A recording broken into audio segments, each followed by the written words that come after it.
아름다운 찬양을 통해서 또 이제 하늘 보좌를 움직였으니 이제 하늘로부터 부어주시는 아름다운 기름 부음의 역사가 오늘 여러분 심령마다 여러분 머리 위에 임하게 될 줄로 믿어요. 오순절날 마가의 다락방에 불의 혀같이 그들 머리 위에 임했다라고 하는 것이 바로 하늘로부터 성령의 기름 부음이 그들 가운데 임했다고 하는 것이거든요. 오늘 거룩한 주일 예배에 하나님 앞에 올라와 성전에서 예배하는 여러분, 또 가정에서 또 라이브로 예배하는 여러분, 오늘 여러분의 가정에도, 여러분 머리 위에도, 여러분 심령 속에도 오늘도 성령의 불같은 역사가 임하시기를 주님의 이름으로 축복합니다. 오늘 우리는 교회 사랑 주일로 이렇게 하나님 앞에 예배하는 가운데 있습니다. 하나님의 교회를 내가 사랑합니다. 다윗이 내가 이렇게 하면 되겠습니까? 고백하면서 정말 내가 할 수 있는 것이 하나님의 전을 내가 거룩하게 아름답게 내가 지어서 하나님 앞에 내가 봉헌하겠습니다 라고 하는 것이 다윗의 마음이었죠. 근데 하나님께서는 그러한 다윗의 마음을 받아주셨고 하나님은 이제 그 아들 솔로몬에게 그 모든 일들을 다 위임해 주셨습니다.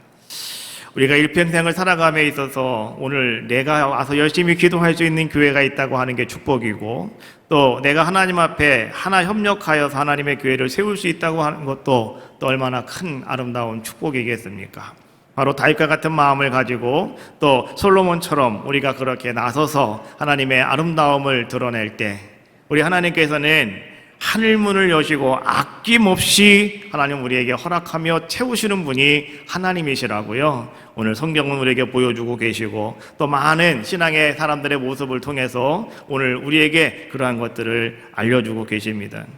오늘 다윗이 그렇게 하나님 앞에서 아름답게 하나님을 사랑합니다 고백하며 또 하나님의 전을 위해서 최선을 다하였을 때 하나님은 넘치도록 오늘 다윗을 축복해 주셨죠. 그래서 다윗의 인생에 정말 최절정기가 다다르게 되어지는 그런 상황이 되었습니다. 이스라엘 역사에 있어서 전후무후한 영토를 확장하게 되었고, 더 나아가서 사방의 모든 대적들을 다 쳐부수고, 이제는 다윗은 정말 그 명실공히 국방과 외교를 튼튼하게 만들어가는 어느 나라도 말이죠, 이제 이 이스라엘을 넘볼 수 없는 다윗 왕국을 만들어가는 그런 위대한 아름다운 다윗의 모습이 되었다는 겁니다.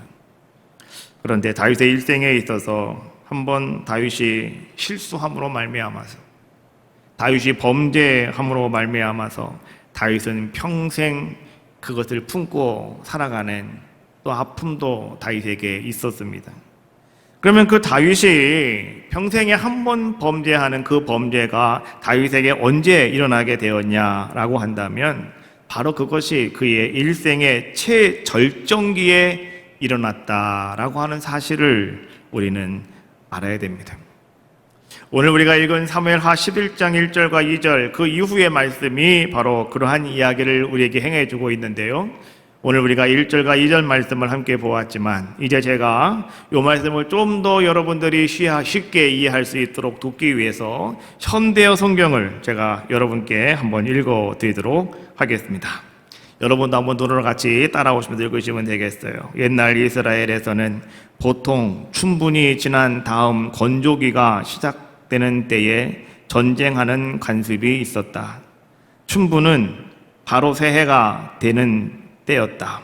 이렇게 또 다시 새해가 되어 왕들이 출전해야 하는 계절이 다가오자 다윗은 사병으로 거느리고 있는 자기의 부하들과 이스라엘의 모든 군대 총사령관인 요압에게 주어 암몬 족속을 치게 하였다.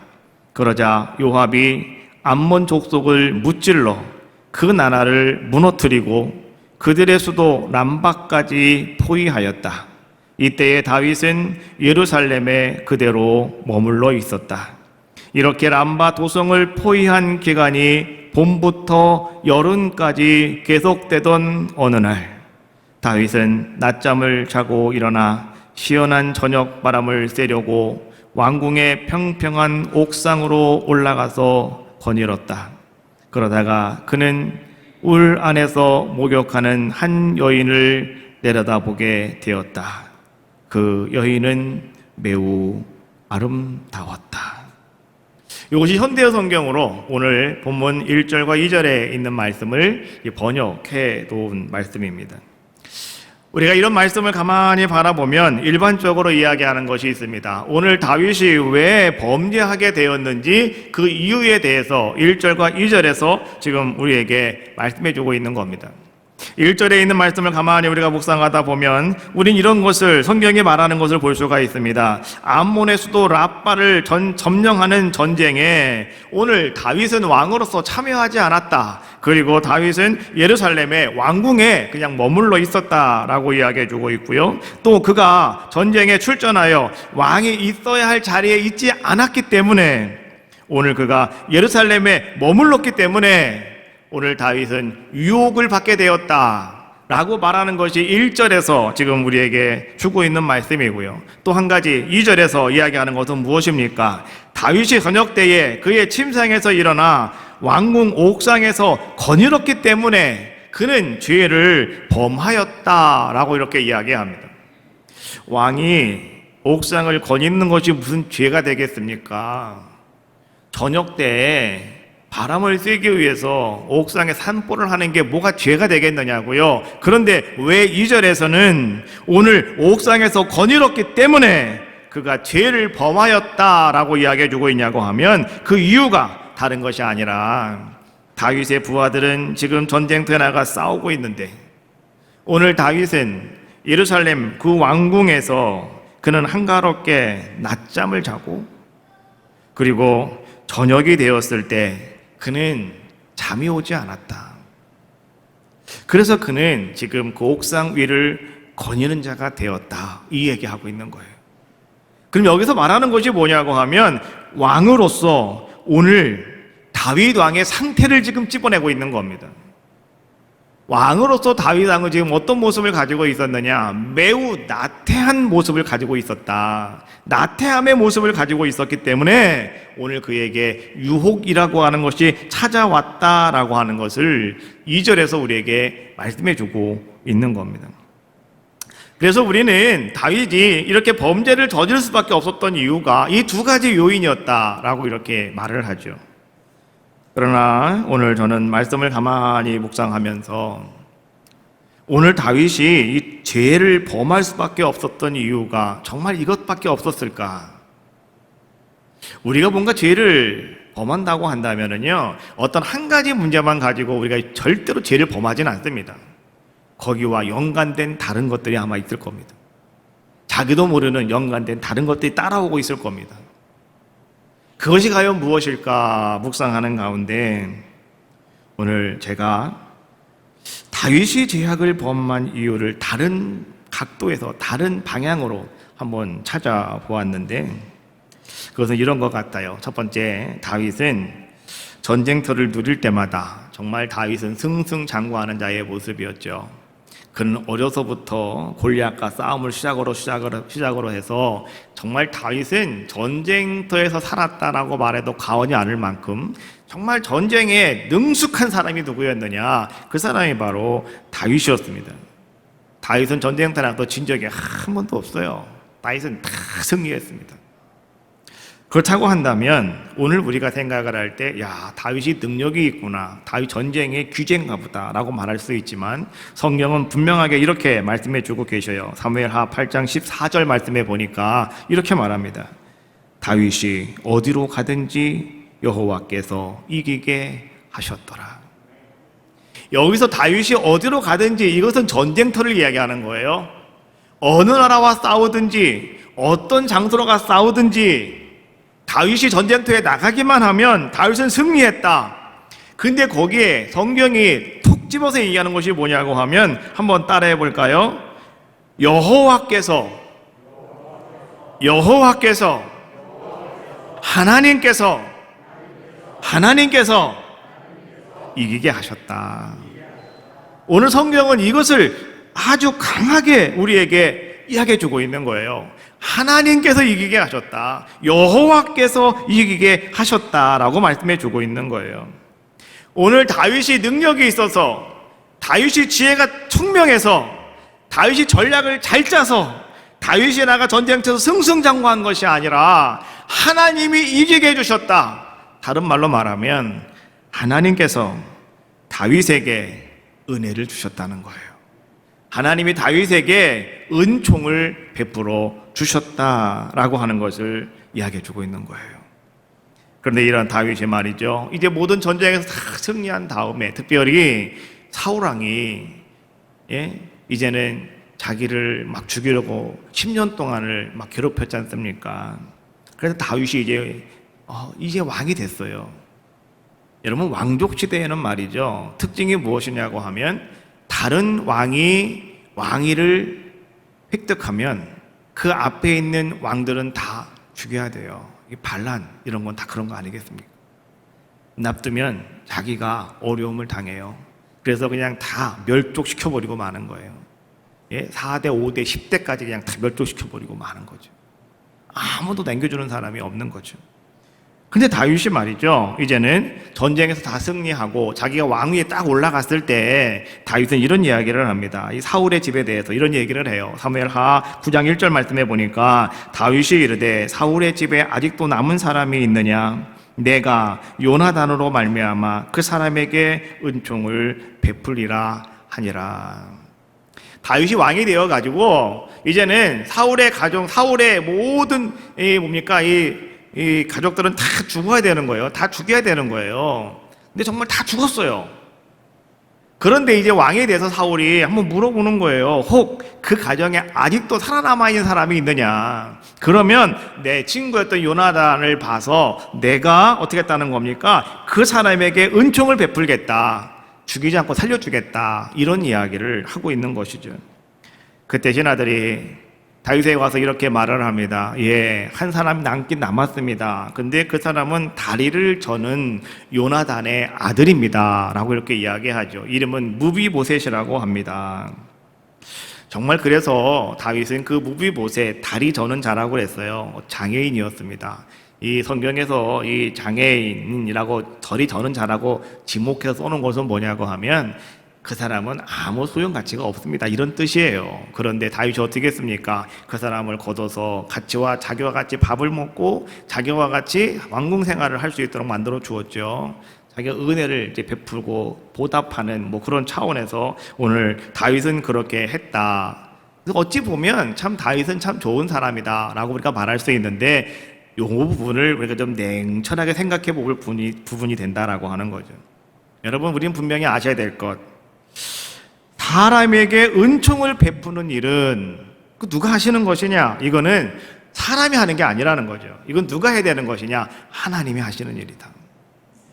은혜를 베푸는 것은, 은총을 베푸는 것은 하나님만이 하시는 일이다라고 하는 사실을 우린 분명히 아셔야 된다라고 하는 거예요. 근데 다윗은 내가 은총을 베풀리라 이렇게 말하고 있는 거예요. 또 한 번은요, 이제 다윗이 왕이 되었을 때 이제 암몬 나라의 왕이 그 아들이 왕으로 계승하게 되어지는 그런 경사스러운 일이 있게 되었습니다.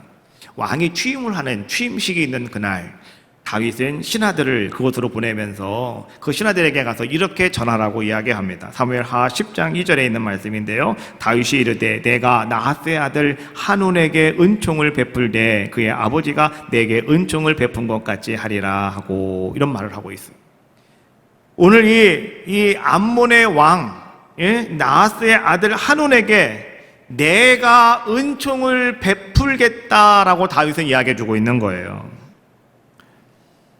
어찌 보면 암몬의 왕으로서는 저 다윗 왕이 정말 지금 이 지역을 다 붙잡고 있는데 우리에게 뭐예요? 은총을 베풀어 준다고 하니까 그럼 됐다라고 생각을 하고 감사합니다라고 말할 수 있는 상황인데요.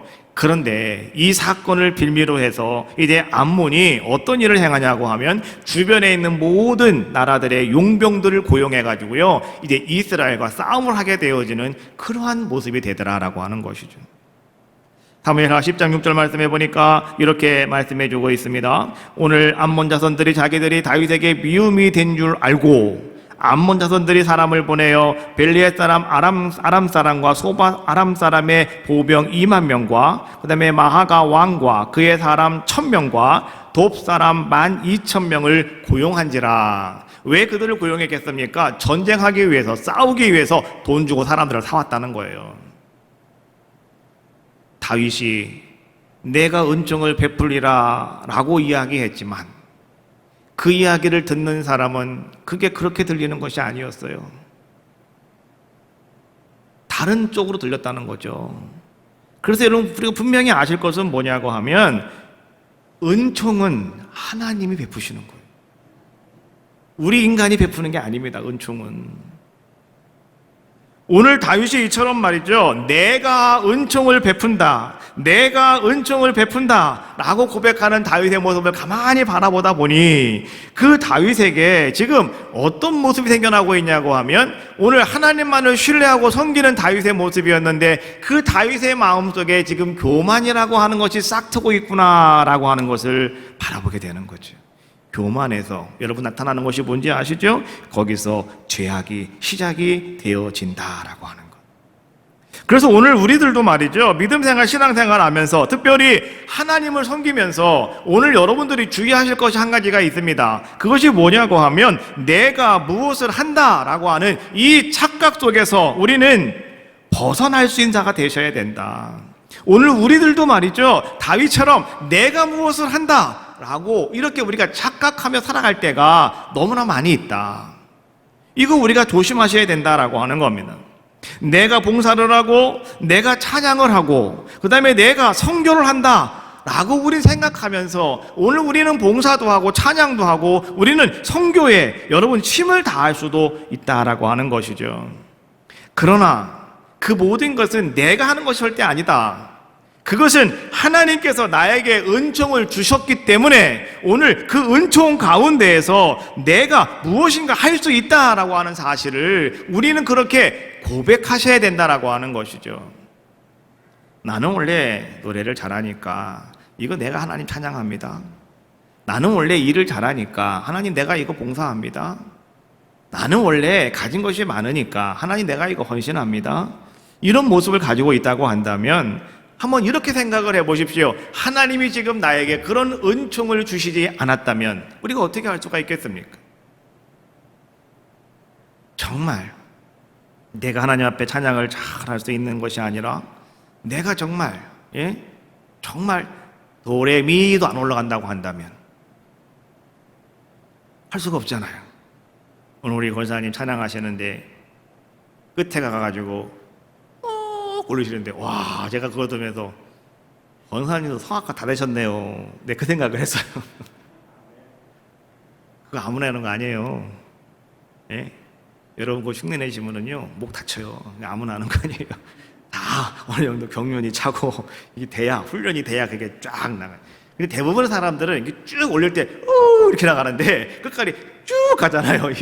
이게 훈련이 그만큼 많이 연습이 많이 된 거예요. 그렇지 않습니까? 근데 보세요. 우리가 정말 이게 음이 안 올라간다면 우리는 이렇게 하는 거예요. 하나님의 사랑 이렇게 하는데 하나님의 사랑 이렇게 한다니까요. 근데 우리가 무슨 노래를 할 수 있겠어요? 내가 뭘 할 수 있다고 우리가 말할 수가 있겠느냐고요. 하나님이 나에게 은총을 주신 거예요. 나에게 하나님께서 물질도 주셨기 때문에 내가 뭔가 할 수 있는 거 아니겠습니까? 아무것도 안 주면 내가 뭘 할 수가 있겠습니까? 그래서 우리는 분명히 아셔야 돼요. 하나님이 나에게 은총을 주시지 않으면 나는 아무것도 할 수 없다. 이처럼 여러분들이 말이죠, 내가 무엇을 한다라고 하는 착각에 빠지면 오늘 우리는 어떤 사람이 되어지느냐? 시험에 넘어질 수밖에 없다.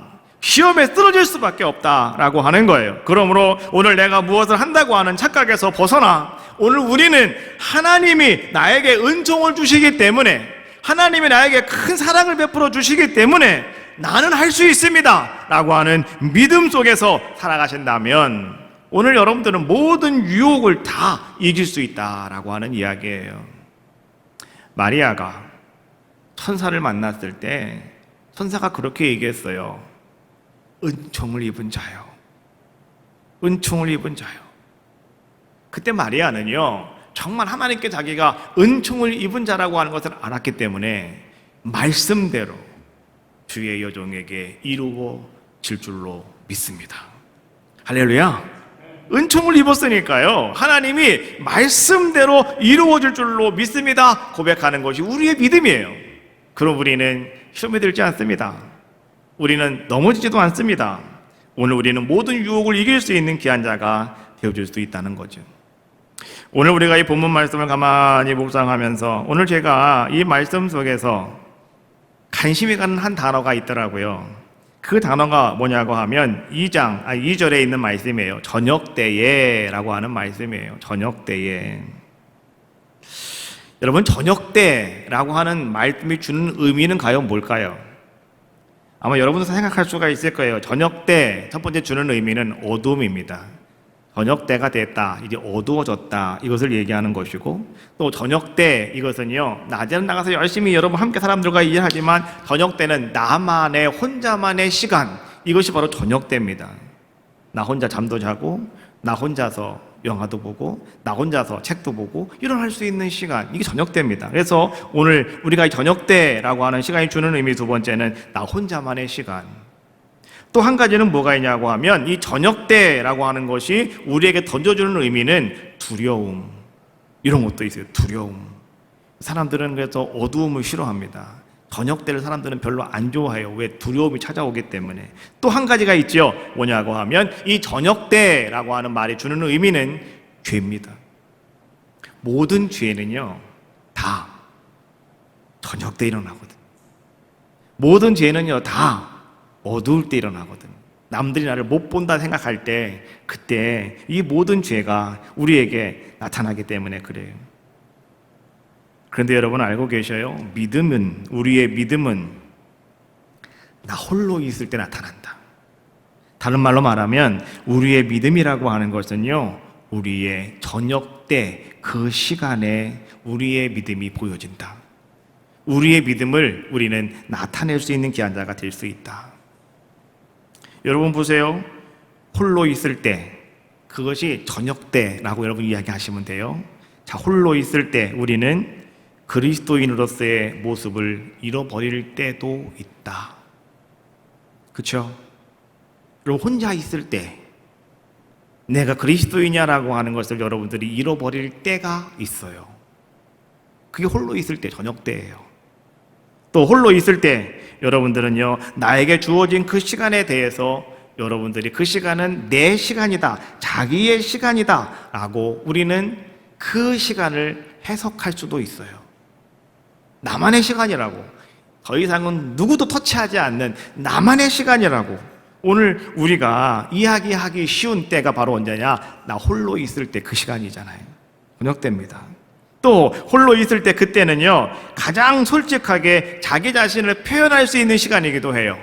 내 속에 있는 정말 어떤 것을 다 끄집어내놓고 아무도 없다고 생각을 하니까, 나 혼자만 있다고 생각을 하니까 나 자신을 가장 정확하게 솔직하게 표현할 수 있는 시간이기도 하다.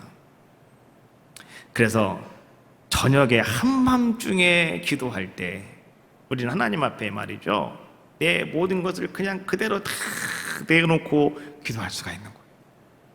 한밤중에 기도할 때 아무도 없으니까 내 솔직한 심정을 하나님 앞에, 내 솔직한 마음을 다 하나님 앞에 내놓고 표현하며 고백할 수 있는 거 아니겠어요? 그것이 바로 여러분 저녁 때예요. 또 여러분이 홀로 있을 때, 저녁 때 그 시간에는요, 이제 나 자신의 모습을 비로소 똑바로 볼 수 있는 시간이 바로 그 저녁 때 나 홀로 있을 그 시간이더라 라고 하는 것이죠. 그러면 오늘 정말로 우리가 이 저녁 때가 되었다고 한다면, 내 삶 속에 나 홀로 있는 시간이 되었다고 한다면, 자, 우리는 어떤 삶을 살아가야 될까요? 그때에 우리의 믿음이 나타난다고 했는데, 오늘 하나님께서는요, 이렇게 홀로 있는 다윗의 모습을 하나님은 보셨대요. 저녁 때 홀로 있는 다윗의 모습 하나님이 보셨답니다. 그리고 하나님은 이렇게 다윗에게 말씀하고 계셔요. 사무엘하 12장 9절 말씀에 보니까, 그러한데 어찌하여 네가 여호와의 말씀을 업신여기고 나 보기에 악을 행하였느냐? 네가 칼로 헷 사람 우리아를 치되 암몬 자손의 칼로 죽이고 그의 아내를 빼앗아 네 아내를 삼았도다. 하나님이 지금 다윗에게 하는 이야기가 무슨 얘기냐면 이런 얘기예요. 여러분, 다윗, 그럼 어떤 사람이었습니까? 정말 다윗은요, 정말 신앙이 정말 엄청나게 좋은 사람 아니었습니까? 시편에 있는 그 유구한 말씀들을 가만히 바라보십시오. 정말 우리는, 정말 다윗은 대단한 사람이다. 정말 훌륭한 믿음을 갖고 있는 사람이다. 정말 신앙심이 참 충실하다. 이렇게 우리는 그 다윗을 바라보고 있잖아요. 그리고 하나님을 신뢰하고 하나님이 기뻐하던 사람이 누구였습니까? 바로 다윗 아니었습니까? 그렇다고 한다면 정말 우리가 생각을 할 때는 정말 다윗은 저녁 때가 되든지 홀로 있게 되든지 어쨌든 간에 그 하나님 앞에서 멋있는 아름다운 모습을 살아가는 것이 다윗이었을 것이라고 생각을 하고 있는데, 근데 하나님은 다윗에게 이렇게 말씀해 주고 있어요. 다윗아, 내가 홀로 있는 그 시간에, 내가 저녁 때가 되었을 그 시간에 내가 너의 모습을 보았다. 그런데 하나님 뭐라고 말씀하고 계십니까? 어찌하여 내가 여호와의 말씀을 업신여기고, 어찌하여 내가 여호와의 말씀을 업신여기고, 어찌하여 내가 내 말을 가볍게 여기느냐. 오늘 하나님은 그 저녁 때, 오늘 다윗이 홀로 있을 때의 모습을 바라보시고 하나님은 오늘 다윗에게 그렇게 말씀하셨다라고 하는 거예요. 다윗은요, 오늘 사무엘하 11장 2절에서 저녁 때 홀로 있을 때, 이때도 있었지만 다윗은 그의 일생을 살아오면서 홀로 있을 때가 참 많았어요. 특별히 사울왕에게 쫓겨다닐 때 다윗은 늘 자기를 따르는 군사가 400명이 있었지만 다윗은 늘 자기 혼자였다고 생각을 했어요. 나는 지금 저녁 때를 만났고 나는 지금 홀로야, 나 혼자야 라고 생각하는 것이 다윗의 모습이었습니다. 근데 다윗은 말이죠, 그때는 정말 모든 것들이 다 부족했어요. 400명을 먹여 살리려니 그것도 힘들었고요. 어서 이 사람들을 먹여 살려야 될까, 이런저런 고민거리도 많았었는데, 그런데 다윗이 그렇게 사울에게 쫓겨다닐 때는 말이죠, 다윗은 어떤 것을 경험했냐고 하면 부족함 속에 그는 늘 풍성함을 누리며 살아가는 자의 모습이었다라고 하는 거예요. 오늘 여러분들에게도요, 이런 아름다운 은혜가 임하시길 주님의 이름으로 축복합니다. 부족함 속에 여러분 풍성함을 누리는 삶, 이게 축복된 삶입니다. 부족함 속에 풍성함을 누리는 삶이 뭔지 아시죠? 비록 내가 뭔가 큰 일을 할 수 있는, 내가 좋은 곳을 살 수 있는 것은 없다 하더라도 오늘 나의 삶 속에 부족함 없이 내가 다 먹고 자고 입고 살아갈 수 있게 하시는 것, 이게 여러분 풍성함을 누리는 삶의 모습 아니겠습니까? 그래서 나중에 다윗이 말이죠, 고백을 하면서 시편 23편에 고백을 할 때 그는 이렇게 고백을 하는 거죠. 내가 힘든 가정에 있었다, 내가 어려운 가정에 있었다, 내가 혼자 있었다, 내가 저녁 때를 만났다. 그런데 그때마다 하나님은 나의 목자가 되셔서 나를 푸른 풀밭으로 인도해 주셨고, 하나님께서는 오늘 나와 함께 하셔서 내가 비록 사망의 음침한 골짜기를 걸어간다 할지라도 나 혼자 내버려 두지 아니하시고 하나님은 나에게 막대기와 지팡이로 나를 안위해 주셨다. 다윗의 고백이었어요. 비록 혼자 있었지만, 비록 저녁 때였지만 하나님이 나와 함께 하셨고 하나님 나를 인도해 주셨고 하나님 나를 도와주셨다고 하는 것을 경험하고 그것을 아름답게 고백한 것이 시편 23편에 있는 말씀이 아니겠습니까? 홀로 있을 때, 저녁의 인생 시간대에 오늘 하나님은 나의 인생의 잔을 채워주셨다고요. 내 머리에 기름 부어주셔서 내 잔이 넘치나이다 고백하는 것처럼 내 인생에 하나님께서 아름다운 인생의 잔을 채워주셔서 나는 그 하나님을 경험하며 살아왔다고 다윗은 그렇게 고백하는 자의 모습이었습니다. 그런데 지금 저녁 때를 만난 다윗은 전혀 그런 삶을, 그런 고백을 하지 못하더라라고 하는 것이죠. 그 어려운 순간에도 하나님과 함께하는 다윗의 모습이 아니라 오늘 이 본문에서 그 저녁 때에 다윗은 어떤 자의 모습이었습니까? 자기의 그 화려한 왕궁에서, 그 왕궁의 가장 높은 옥상 위에 올라가서 자기가 가지고 있는 많은 풍성함과 자기가 누리고 있는 많은 여유로움 속에서 그는 푹 빠져서 그는 주님과 함께가 아니라 자기 만족에 도취하여 오늘 그는 주님을 잃어버리고 잃어버리고 맞이하는 저녁 그 시간이었다라고 하는 거예요. 오늘 여러분들은 홀로 있는 시간이 있으십니까? 오늘 여러분들에게도 이 저녁과 같은 홀로 있는 시간이 여러분들에게 혹 있으십니까? 오늘 여러분 방 안에서 여러분 홀로 계실 때 여러분들은 무엇을 하십니까? 여러분의 삶에 어떤 삶의 여유가 생겼습니까? 그래서 나는 아무것도 걱정 근심이 없다고 여러분 생각하고 계십니까? 그러면 그때 여러분들은 무엇을 하십니까? 여러분들이 풍요로울 때, 그러나 그 풍요로움 속에서 여러분들이 혼자 홀로 계실 때, 다시 말하면 저녁을 맞이하고 있을 때, 성경 우리에게 이렇게 말씀하고 있는 거예요. 여러분, 지금 조심하십시오. 그때 여러분들은 조심하셔야 됩니다. 바로 그때 여러분들은 주님을 기억하셔야 됩니다. 이런 말씀을 우리에게 해주고 있는 거예요. 우리가 신앙생활 하다 보면 여러분 영적으로도요, 저녁 때를 맞이할 때가 있어요. 이 영적으로 저녁 때를 맞이하면 여러분 우리에게는 어떤 모습이 다가오냐고 하면 우리가 신앙적으로 나태해집니다. 예배 가는 거 별로 즐겁지 않아요. 기도하는 거는 그냥 생각하지도 않아요. 교회 가고 싶은 생각도 없어요. 관심이 다른 곳으로 가 있고 버려버리고 말죠. 그러니까 영적으로 내 삶 속에, 내 믿음 속에 저녁 때가 찾아오면, 우리가 저녁 때를 맞이하면 우리는 나태하게 되고 게으르게 되고 우린 등한시 여기게 되고, 그래서 우리는 어떤 사람이 되느냐? 죄를 짓고 마는 자가 된다라고 하는 것이죠. 그래서 우리는 영적으로 늘 긴장하고 살아가셔야 되는 것이고요, 영적으로 여러분들은 말이죠, 저녁 때를 맞이한다 하더라도 결코 여러분들이 쓰러지지 아니할 수 있는 그런 자들의 모습이 되셔야 된다. 예수님은 이렇게 말씀해 주셨어요. 마태복음 20장 41절 말씀해 보니까 시험에 들지 않게 깨어있어 기도하라 라고 말씀해 주고 있어요. 시험에 들지 않게 깨어있어 기도하라고. 왜요? 여러분 영적으로 저녁을 맞이하면 안 되니까 깨어 기도하라고 말씀해 주고 계시는 것이고요. 하도 베드로는 이렇게 말합니다. 베드로전서 5장 8절 말씀해 보니까 근신하여라, 깨어라. 너희 대적 마귀가 우는 사자같이 두다니며 삼킬 자를 찾느니 라고 말씀해 주고 계시잖아요. 근신하십시오, 깨어 있으십시오 라고 이렇게 우리에게 말씀해 주고 있는 거죠. 사도 바울은 말이죠, 예수님 만나고 그 이후로 사도 바울은 한 번도 실수하지 않습니다. 사도 바울은 한 번도 하나님 앞에서 말이죠, 그는 정말로 이제 뭡니까? 저녁을 맞이하지 않습니다. 상황과 환경은 그게 저녁을 맞이하는 때가 많이 있었습니다. 빌립보에 갔다가 복음 전하다가 붙잡혀가지고 말이죠, 그들이 매 맞고 흔신 매를 맞고 손에 수갑을 차고 말이죠, 착고를 차고 감옥에 갇히게 됐습니다. 저 깊은 지하 감방에 갇히게 되었단 말이죠. 깊은 밤이 찾아왔어요. 한밤중이 찾아왔어요. 성경이 말하고 있는 것처럼 저녁 때가 찾아왔단 말이죠.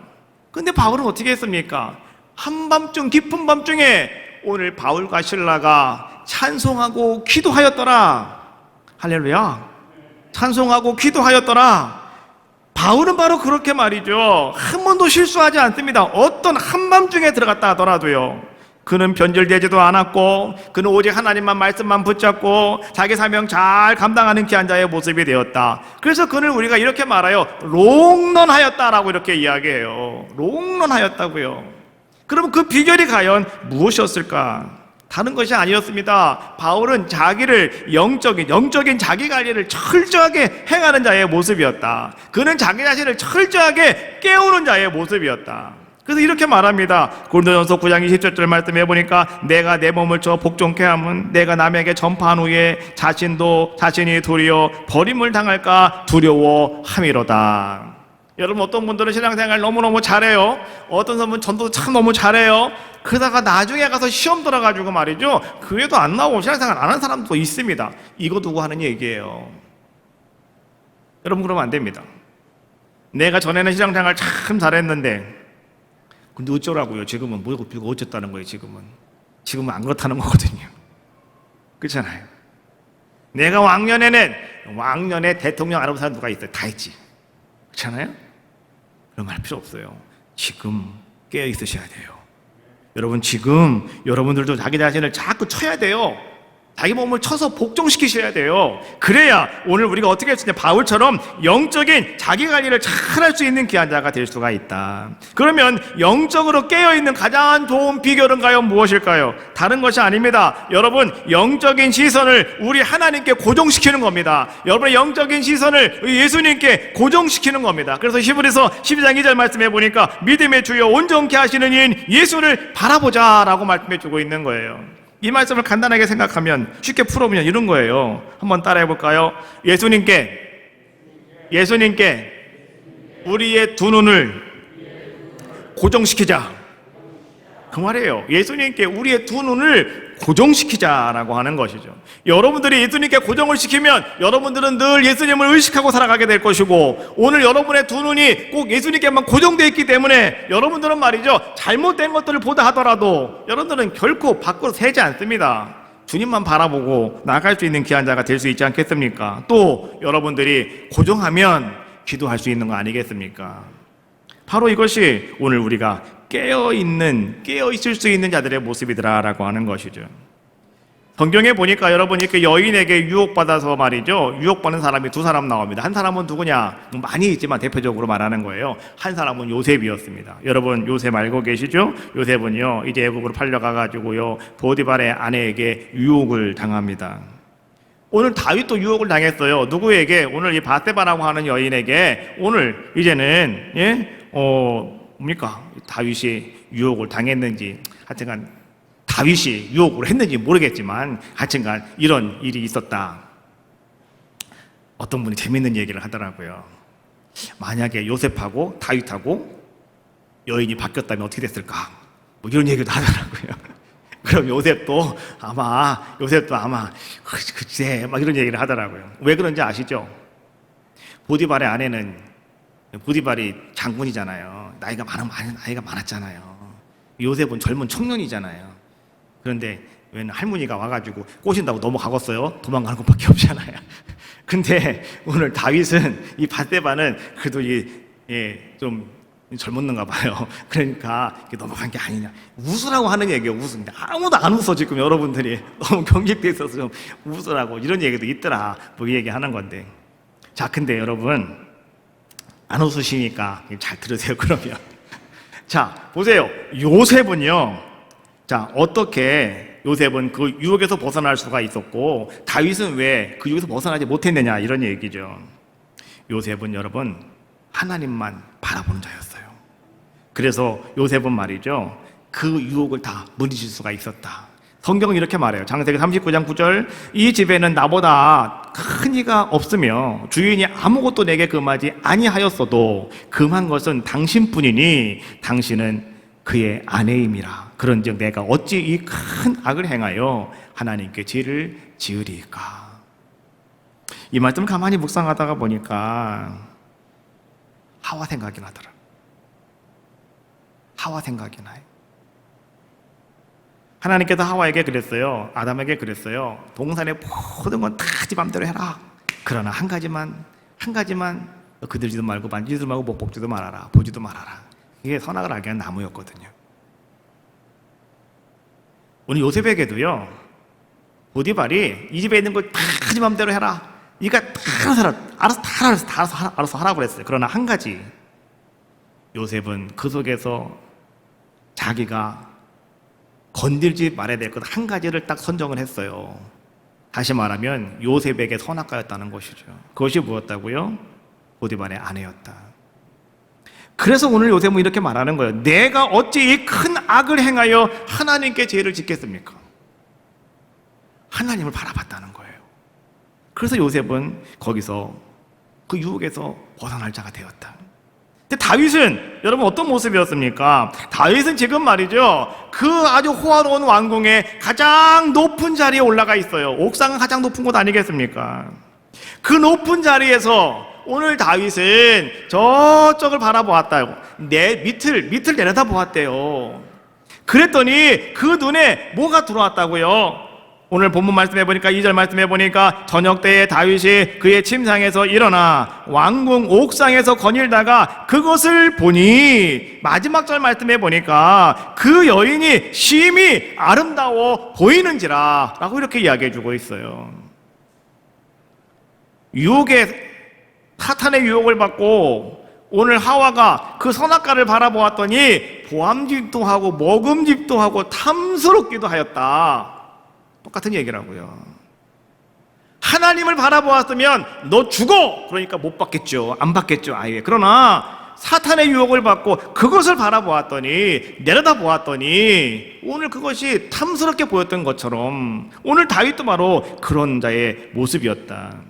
그러나 만약에 여러분, 다윗이라고 하는 이 사람이 그 왕궁 옥상에서 말이죠, 그가 밑을 내려다보는 것이 아니라 그곳에서 그가 하늘을 향하여 두 손을 들고, 하나님, 지금 나의 부하들이 지금 나가 전쟁을 하고 있습니다. 생명의 위협을 당하고 있을 수도 있습니다. 하나님이 지켜주시고 하나님이 그들과 함께 하셔서 비록 나는 여기 있다 하더라도 하나님이 도와주시기를 원합니다. 기도했다면, 모세처럼 그렇게 기도했다면 하나님은 어떻게 하셨을까요?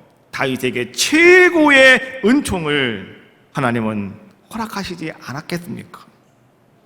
근데 애석하게도 다윗은 손을 들고 하나님 위를 바라본 것이 아니라 밑을 내다보았다는 거예요. 자기의 호화로움과 넉넉함과 그 자기의 뭡니까, 이 자유함 속에서 그는 밑을 내려다보았더니 다른 것이 보이게 되어서 그는 넘어질 수밖에 없었다.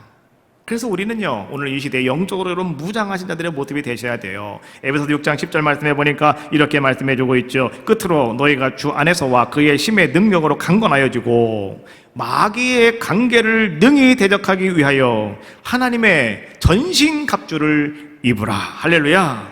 전신갑주를 입으시랍니다. 여러분, 이 무장하는 것 가운데서, 전신갑주를 입는 것 가운데서요, 공격할 수 있는 무기가 딱 두 가지밖에 없어요. 첫 번째가 뭔지 아시죠? 검, 하나님의 말씀, 검이었어요. 또 한 가지가 뭔지 아십니까? 그것은요, 무시로 드리는 기도입니다. 무시로, 쉴 데도 없이 기도하는 거. 이것이 바로 오늘 우리가 우리의 영적인 무장, 다시 말하면 전신갑주를 입고 무장한 다음에 오늘 여러분들이 그 모든 것들을 물리칠 수 있는 하나의 도구가 되어줄 수 있다. 영적인 무장이라고 하는 것을 다른 말로 표현한다면 그것은 바로 성령 충만, 이렇게 말할 수 있는 거예요. 그래서 오늘 이 시대에 우리는 성령 충만함을 나에게 주십시오 라고 기도하고 있는 거죠. 오늘 여러분들 성령 충만하시기를 주님의 이름으로 축복합니다. 무시로 기도하셔야 되는 거예요. 말씀 붙잡으시면 되는 거예요. 말씀 붙잡고 기도하시면 두 개가 딱 연결되어지면 여러분 성령 충만하신 거예요. 할렐루야. 그럼 여러분 어떤 상황 속에서도 여러분 넘어가지 않아요. 유혹당하지 않아요. 여러분 자리를 지킬 수가 있고 영광 돌리는 귀한 자가 될 수 있다는 것이죠. 자, 지금까지 우리는 다윗의 모습을 열심히 살펴보았습니다. 다윗의 모습을 보느냐고요? 잘 보이지 않는 거울을 여러분이 팍팍 닦았어요. 지금 말씀 들으면서 좀 더 자세히 보려고, 좀 더 한번 확실하게 보려고 여러분 그 거울이 다윗을 바라보던 거울을 우리가 열심히 잘 닦았습니다. 자, 그렇다고 한다면 이제 그 닦여진 거울 앞에 여러분 자신을 한번 갖다 놓자, 이런 얘기예요. 여러분 자신을 한번 비춰보는 그런 시간을 한번 가져봅시다. 자, 보이세요? 여러분 자신 보이세요? 여러분들이 지금 다윗 얘기할 때는 야, 다윗이 그랬구나, 어이구, 더 딴 건 안 보이는가 하고 또 막 닦았잖아요. 여러분들이 지금 너무 다른 거를 보려고요. 아주 거울이 지금 깨끗하게 싹 닦여 있는데 거기에 여러분 얼굴을 한번 갖다 대보시라는 거예요. 잘 들어보세요. 첫 번째, 다윗이 걸려 넘어진 덫에 우리 역시 당할 수 있습니다. 이거 아시라는 거예요. 다윗만 된 게 아니에요. 여러분, 우리도 그렇게 똑같이 될 수가 있어요. 우리가 아는 것처럼 다윗은 정말로 믿음이 충만한 사람이었습니다. 우리 중에도요, 믿음 충만하신 분들, 든든하신 분들 많이 있습니다. 그러나 방심하지 마시라고요. 절대로 여러분 방심하지 마시라고요. 다윗 같은 믿음의 영웅도요, 자기 속에 있는 육신의 욕심 앞에 여지없이 무너졌다. 이거 보시라는 거예요. 육신의 욕심 앞에 무너지면 안 됩니다. 나 자신을 지킬 수 있는 자가 되셔야 됩니다. 두 번째, 각자가 처한 환경을 한번 그 거울을 통해서 한번 살펴보십시오. 여러분 스스로가 보시는 거예요. 여러분, 지금 여러분의 모습이 고통스럽습니까? 그것 때문에 너무 고통스러워 여러분 지금 앞에 기도하고 계십니까?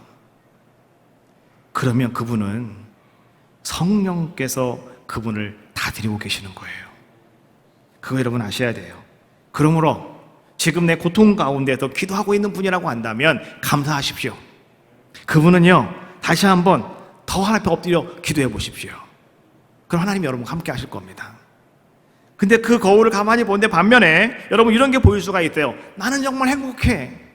거울아 거울아 너가 제일 예쁘니 공주님이요, 이렇게 나오는 것처럼, 당신이요 라고 나오는 것처럼 내가 가장 행복하다고 여러분 느끼고 계십니까? 거울을 보면서 말이죠, 여러분 삶 속에 나는 아무 근심 걱정이 없다고, 나는 아무 염려가 없다고 여러분 그렇게 생각하고 계십니까? 거울에 그렇게 비춰지고 계십니까? 그렇다고 한다면 그분은 잘 들으세요. 경계하십시오. 경계하시라고요. 그리고 주님께 더 가까이 나오십시오. 더 주님께 가까이 나와서 엎드리셔야 돼요. 바로 지금이 기도할 때임을 아셔야 되는 거예요. 세 번째로요, 만일 육체의 소욕에 사로잡혔기 때문에 사로잡기 쉬운 여건 속에 내가 살고 있다고 한다면 여러분 그 고난을 겪을 때보다 더 큰 하나님의 은혜를 우리 다시 한번 간구하자. 이것이 오늘 여러분들의 모습이 되셔야 되겠고요. 마지막 네 번째로요, 언제나 여러분들은 경건의 훈련을 게을리하지 마셔라. 늘 바울처럼 자기 자신을 쳐서 복종시켜야 하는 영적인 자기관리를 잘 하실 수 있는 여러분들의 모습이 되셔야 되는 거예요. 우리가 신앙생활하면서 평안하면 평안할수록, 내가 여유가 많으면 많을수록 여러분 아셔야 돼요. 여러분 안에 더 많은 복병들이 여러분들을 기다리고 있고 노리고 있다고 하는 사실을 우리는 아셔야 돼요. 오히려 그냥 힘들고 고통스럽고 내가 앞에 엎드려 기도하는 게 어쩌면 더 행복할 수도 있는 거예요. 그렇지 않습니까? 그러나 우리가 기도해서 하나님 나에게 성령 충만함을 주신다면 내 삶 속에 여유함이 있고 내 삶 속에 풍부함이 있고 내가 평안하면 평안할수록, 여러분들 성령 충만하시면 오늘 우리는 어떤 자가 될 수가 있다고요? 나의 육체의 정욕을 다 여러분들은 이길 수가 있고요. 오늘 여러분들은요, 찾아오는 그 저녁 때에 다윗처럼 쓰러지는 것이 아니라 그 저녁 때에 여러분들은 일어나 영광 돌리는 귀한 자가 될 줄로 믿습니다. 오늘 함께 예배하는 여러분들에게 이 큰 은혜가 임하시기를 주님의 이름으로 축복합니다.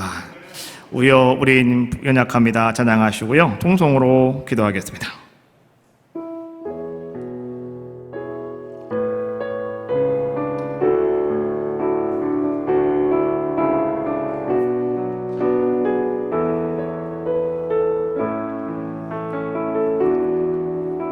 주여 우린 연약합니다. 오늘 우리를 힘겨워합니다. 죽들 이루며 살기에 부족합니다. 우린 연약합니다. 주여 우린 넘어집니다. 오늘 하루 또 실수합니다. 주의 공유를 구하는 죄인입니다. 우리 주만 바라봅니다.